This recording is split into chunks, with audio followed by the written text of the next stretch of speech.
Hello, my name is Topher Morrison. Welcome to AMTV News. I thought I would get out in front of the camera for a change, just kind of mix it up. This is my humble abode, aka AMTV News Studios. But first, I'd like to thank Mr. Christopher Green for pretty much making the most intelligent decision of his entire career, which is to bring me on officially last month. I'm so sorry for saying that. All joking aside, we have a great show today. I really work hard on these. I hope you enjoy them. Tonight, or today, it's tonight right now, we're going to be covering GMO, weed wars, super Earths, the great stagnation. But front-running this whole endeavor, we're going to give you the 4 horsemen of the Barackalypse. Hello, America and beyond. Welcome back to AMTV News. I'm your anchor, Topher Morrison. It's Thursday, November 8th, 2012. Ron Paul and the 4 horsemen of the Barackalypse. Matt Drudge linked to 4 ostensible conservatives: Rush Limbaugh, Sean Hannity, Mark Levine, and Michael Savage. These horsemen of the Barackalypse, rather than soberly assess Mitt Romney's failure to capture the national prize, blamed you. In the most irrelevant election in history, the country barely moved an inch in either direction. Romney was one of the few Republicans to lose this election insofar as Republicans lost 4 seats in Congress, 2 in the House and 2 in the Senate, albeit elsewhere blowing notable leads after suffering embarrassing gaffes. Romney lost this election because his entire campaign was predicated on big corporate bundlers, not individual donations. He couldn't stick to a policy if it was stapled to his forehead. His prescriptions were nebulous, and he was demonstrably suffering from an abject disconnect with the American people, and specifically in 3 ways. Number 1, his palpable disdain for sensible immigration reform.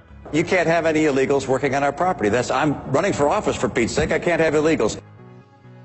Number 2, the GOP's inability to stay out of the bedroom. And number 3, refusing to even discuss ending the drug war, which disproportionately affects minorities, a demographic the GOP and surely Romney's experience is almost entirely bereft of. Romney's inadequacies were exemplified in losing his home state of Michigan, even Massachusetts, the state he governed. The fact he lost by 2.5 million fewer votes than McCain did in 2008, and if these talking headless horsemen don't remember, the GOP avoided him like the plague for months before capitulating out of sheer exhaustion.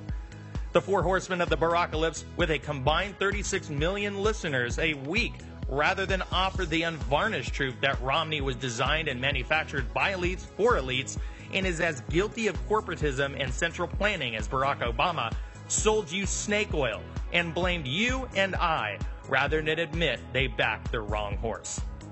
Forgive old Debbie Downer. Here's something exciting. Super Earth, suspected in 6-planet solar system. It's only 253 trillion miles away. Pack your bags, sweetie! Or 43 light years by Starship. The planet is massive, 7 times heavier than Earth, orbits an old white dwarf star for 200 days a year, and occupies a habitable zone thought amenable for life, and according to scientists, there is, quote, no reason why such a planet could not sustain an Earth-like climate. According to MIT, this is just the tip of the iceberg, as scientists with newer and newer technology are discovering, quote, almost every day, potentially habitable planets. The Great Stagnation. The federal debt is growing by leaps and bounds, or $40,000 a second. Essentially what the average family earns in a year. The 4 horsemen of the Barackalypse have been right about one thing. The American addiction to things inhibits our ability to think clearly at the ballot box. But that's demonstrably a bipartisan issue. As Sean Corrigan of DFAs and Commodities notes, quote, real net private product per capita has been dead for more than a decade. If you math whizzes out there get what I'm driving at, that's right. This bit of economic trouble we find ourselves in precedes old Barrio. FDA, that's right, no real testing of GMOs. California's GMO labeling initiative, after enjoying approval ratings as high as 67% weeks before the election, was surprisingly trounced on Tuesday, handing a victory to big food. Literally days before the election, top GMO peddling producers banded together and saturated the mainstream media against Proposition which mandated all California food outside of restaurants be labeled for GMO products. This is not about corporations. but about the fact GMO companies are not forced to test their products, merely offer to, quote, voluntarily consult with the FDA. The weed war could be up in smoke pretty soon. Colorado governor, don't break out the Cheetos. Washington and Colorado legalized marijuana amidst much jubilation, but the buzzkill may very well be on the way. Quote, Obama has cracked down harder on medical marijuana than any president to come before him, states Bob Compia, the executive director of the Marijuana Policy Project. In the 17 states where medicinal marijuana is legal, U.S. attorneys have enlisted Double Dragon. That is, the DEA and the IRS to take down hundreds of pot shops in just a few short years, reports Reuters. Not afraid of re-election, will Obama embrace his Western buds and end the war on marijuana? According to Democratic Governor John Hickenlooper, don't break out the Cheetos and goldfish too quickly. Coloradans responded, laughing, we never do. Goodbye, Sandy. Hello, carbon taxes. That's right. After the initiative failed in 2009, trading clouds may soon be in fashion again. That is, if House Republicans can be convinced.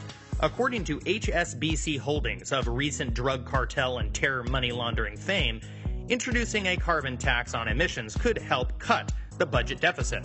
They neglected to mention while also padding their wallet. A tax, according to HSBC analysts, quote, starting at $20 a metric ton of carbon dioxide equivalent and rising at about 6% a year, could raise $154 billion by 2021 and have the deficit by 2022. That is one amazing crystal ball, huh? Advocates suggest the move to sate America's looming need for revenue and astonishingly submit it could be sold to conservatives eager to, quote, extend tax cuts, avoid deep defense cuts, reduce the corporate tax rate, and reform tax territoriality. Let me get this right. Trading clouds, it's a tax to lower other taxes while simultaneously having the deficit a decade from now. Brilliant. Capturing every corner of the alternative media, watch AMTV News Monday through Friday. Visit amtvmedia.com for our premium content, home of the AMTV network. This is AMTV, the voice of independence.